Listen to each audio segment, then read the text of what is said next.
This is the 6-liter capacity model.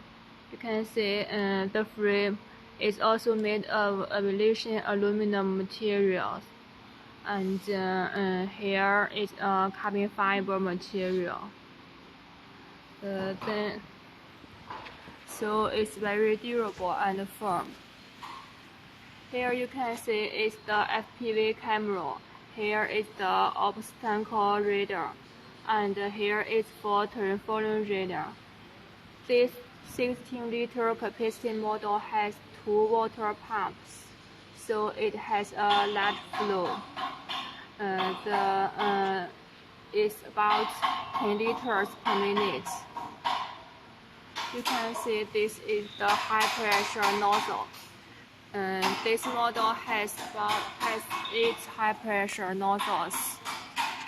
So you can see this special design is a Y-type design, so it expands spraying span. It's also foldable, so it's very easy for transport.